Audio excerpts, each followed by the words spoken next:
यहाँ जमा कर सकते थे और इनकी सही तरीके से धुलाई हो सकती थी, लेकिन क्योंकि हमारी लीडरशिप की तरफ से हमें मना है तो इनकी धुलाई हमने नहीं की। लेकिन मैं फिर ये बोलता हूं कि इमरान खान, आपको शिकस्त नजर आ रही है और आपको फौरी तौर पर मुस्तफा होना चाहिए, आपको इस्तीफा देना चाहिए। और मैं अपील करूंगा इस्लामाबाद हाई कोर्ट से और सुप्रीम कोर्ट से, जो आज रेड जोन में ये खुलेआम दहशतगर्दी का वाकया पेश आया, इसका फौरी तौर पर नोटिस लें और फौरी तौर पर जो भी वफाकी वज़रा हैं और जो भी एमएनएस इसमें मुलविस हैं उन सब के खिलाफ पर्चा काटा जाए, उनको फौरी तौर पर अरेस्ट किया जाए।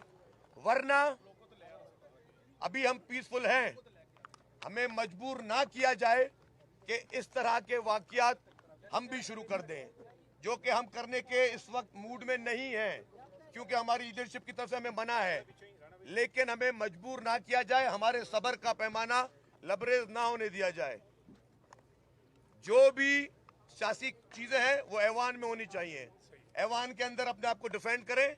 अगर आपके पास जो भी सो कॉल्ड अक्सरियत है ऐवान में है, लेकिन अगर आपने जहां पे लोगों की फैमिलीज रही हुई हैं वहां पे इस तरह के दहशतगर्दी के हमले किए तो घर आपके भी महफूज नहीं होंगे। फिर बन्नी गाला भी हमने देखा हुआ है और प्राइम मिनिस्टर हाउस भी हमने देखा हुआ है, फिर देखते हैं आपको कौन माई का लाल बचाता है। तो बराए मेहरबानी शराफत से बोल रहे हैं, इस तरह का वाकया दोबारा रिपीट नहीं होना चाहिए, वरना फिर हम भी मजबूर हो जाएंगे। अच्छा शर्जील साहब ये बता दीजिएगा,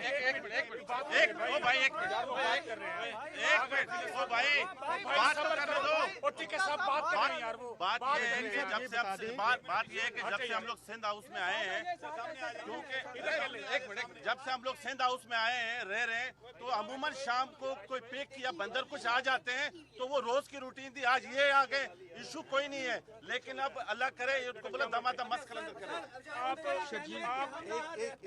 दोनों कराची से एमएनए हैं और हमारा रास्ता रोका जा रहा है कई दिनों से। हम तो अंदर आने के लिए आए थे, जब रोका गया तो उसके लिए आप एक काम कर ले, उन्होंने जो बुकिंग की हुई है उसकी रसीदें दिखा दें, जो उनके रूम्स यहाँ बुक के वो दिखा दें। ये अच्छा, उसके साथ जो बाकी लोग आए थे वो क्या उनके बाराती थे?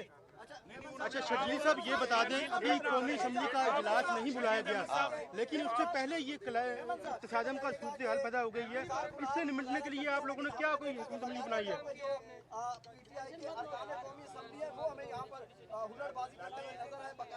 यार ये याद रखना,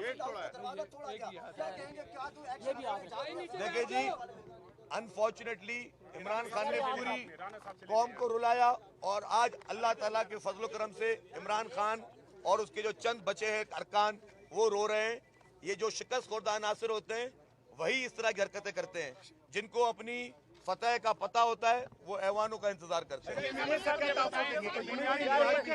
सर बुनियादी सवाल आपसे ये है कि जो फैसला ऐवानों में और पार्लियामेंट में होना है, आप क्या समझते हैं कि वो ये सड़क पे फैसला इमरान खान क्यों कराना चाहते हैं? क्योंकि उसको अपनी शिकस्त नजर आ चुकी है, क्योंकि इमरान न्याजी को पता है कि जो उसकी बैसाखियां थी वो खत्म हो गई, और जो ये 2-4 दिन से ये लोटा छोटा की ड्रामा चला रहे हैं, क्या आपको पता नहीं कि इमरान खान पंजाब के PMLN के MPs के साथ मिलता है? अभी गूगल करें कि इमरान खान की और बोजदार की कितनी मीटिंगें हुई हैं। PMLN के अरकान असेंबली जो कि PMLN की टिकट से जीते और पंजाब के रुकन असेंबली है, जब वो उनसे मिले तो वो जायज है, और अगर कोई और पार्टी इनके MNA से मिले तो वो नाजायज है। अगर ये लोग PMLN के MPs के साथ प्राइम मिनिस्टर मीटिंग करता है तो वो बकौल उनके वो मुफ्त में आ गए, और जो यहाँ पे इमरान की असल उसकी गलत पॉलिसी की वजह से PTI छोड़ रहा है या PTI से इनराफ है, तो वो जो है पैसों पे खरीद हो रही है। सारा बुनियादी झूठ है, और इंशाअल्लाह ताला आपको अनकरीब इमरान खान की जगह किसी और जगह नजर को क्या तहफ़्फ़ुज़ देंगे, क्योंकि उनका जो अभी हालात है वो बहुत खराब है, कि वो जो आपके साथ मिले हैं उनको क्या गारंटी? देखिए बात सुने, ये हर मैंने अपने लॉज में पीसफुली रह रहा था, जैसे ही इस्लामाबाद के पार्लियामेंट लॉजेस पे जो कि इस्लामाबाद पुलिस के गुल्लू भट्टों ने हमला किया, और जिस तरह उन्होंने पार्लियामेंट लॉजेस में MNAs को जदोकोब किया, उनको जख्मी किया। ये आगा रफीउल्लाह साहब सामने खड़े हुए, इनको डंडे लगे हैं, ख्वाजा साद रफीक साहब के पैर में चोट आई है। तो जब पुलिस आपकी जो कि एक सरकारी मुलाजिम है, किसी की जाती मुलाजिम नहीं है, जब पुलिस आपकी पीटीआई के कहने पे लोगों के लिए तशद्दुद करे और तशद्दुद के लिए राह हमवार करे, तो जाहिर है हमारे जितने एमएनए यहाँ थे उन्होंने सिंध चीफ मिनिस्टर से बात की और उन्होंने कहा कि हमें सिंध हाउस में पनाह दी जाए, और सिंध हाउस पे ये इंटाइटल्ड भी हैं और ये लोग सिंध हाउस में इनको सिक्योरिटी फराम की गई है।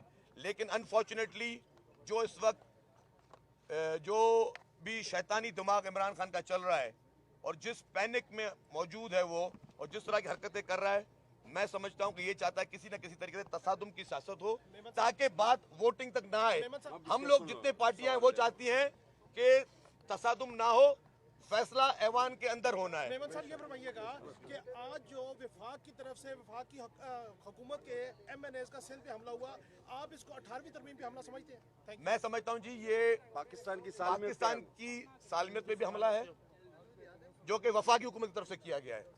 मैं समझता हूं कि ये हमला एक सूबे की टेरिटरी है सिंध हाउस, उस सूबे पे हमला है, लेकिन फिर भी कि वो हमें चाहते हैं कि हम प्रोवोक हों, हम इस तरह की कोई ऐसा एक्ट करें जिसमें हम भी उनकी तरीके से शामिल हो जाए, लेकिन हम ऐसा नहीं करेंगे।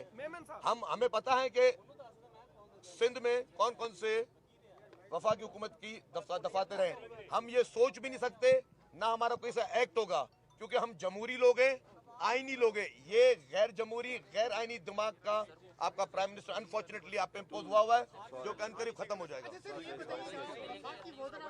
दो तीन रोज के बयानात और आज जो हमला किया गया मेरे की मौजूदगी में, क्या समझते हैं कि हुकूमत मुल्क जो है वो अनारकी की ये ले जा रहा है और गैर जमहूरी जो कुव्वतें हैं इससे फायदा नहीं उठाएंगे? देखिए, मैं समझता हूँ जिस तरह कादिर पटेल साहब ने फरमाया, ये चाह रहा है कि अनारकी की सूरत हाल हो, ये चाह रहा है कि तसादुम की सूरत हाल हो, क्योंकि उसकी शिकस्त बिल्कुल सामने है।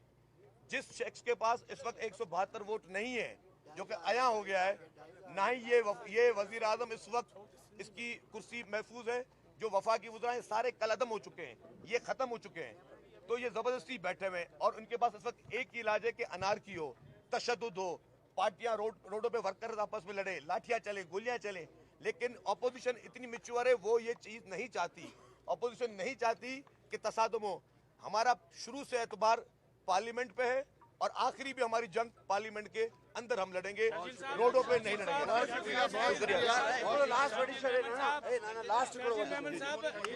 अब जो सूरत हाल बनी है उसके बाद क्या आप समझते हैं शेख रशीद साहब कामयाब गए हैं एमएनएस की जो चुरपुर है उस पर नजर रखने के लिए कि वो कहाँ कौन आ रहा है कौन जा रहा है, अपने लोग यहाँ पर ये भी बता दीजिएगा ये इन्होंने रास्ता किया था एमएनएस ने। बिल्कुल, देखिए जी मेरी बात सुने, ये जो आज का जो इस्लामाबाद पुलिस की मौजूदगी में, मैं दोबारा रिपीट कर रहा हूँ, ये लोग 4 घंटे से यहाँ मौजूद थे। इस्लामाबाद पुलिस को पता था, अगर रेड जोन में उनको पता नहीं था कि यहाँ पे जत्थाबदार लोग, लाठियां लेकर आए हुए लोग जो कि एक गवर्नमेंट के एक इंस्टीट्यूट का दरवाजा तोड़े और दीवारें कूद के अंदर आए, अगर उनको ये पता नहीं था। लेकिन जो हमारी इंफॉर्मेशन है, शेख रशीद के इमा पे सब कुछ हुआ है। ये वो ट्रेलर दिखाना हमें चाह रहे हैं, लेकिन शेख रशीद को इमीडिएटली इस्तीफा देना चाहिए अगर एक टके की भी गलत। सुप्रीम कोर्ट पहले ऐलान और जी मुझे सिंध हाउस के केयरटेकर ने बताया, इन्होंने यहाँ पे पुलिस को फोन किए, इस्लामाबाद पुलिस को 3-4 दफा फोन किए कि बराए मेहरबानी यहाँ पे अपनी फोर्स भेजे, वो नहीं आए। और मैं फिर जवाब दे रहा हूँ फवाद चौधरी को सवाल का कि सिंध पुलिस को यहाँ क्यों भेजा गया है। इसीलिए भेजा है हमने सिंध पुलिस को कि अगर सिंध पुलिस नहीं होती तो आपको यहाँ पे जितने मौजूद इनकी आपको लाशें नजर आती यहाँ पे, जिस तरह के वो नीयत से अंदर घुसे थे। यहाँ पे आपको कोई जिंदा नजर नहीं आता। ये हम शुक्रगुजार हैं सिंध पुलिस के जिन्होंने वहाँ पे उनको रोका और उनको गेट से बाहर भगाया। शुक्रिया। मैं बस इतना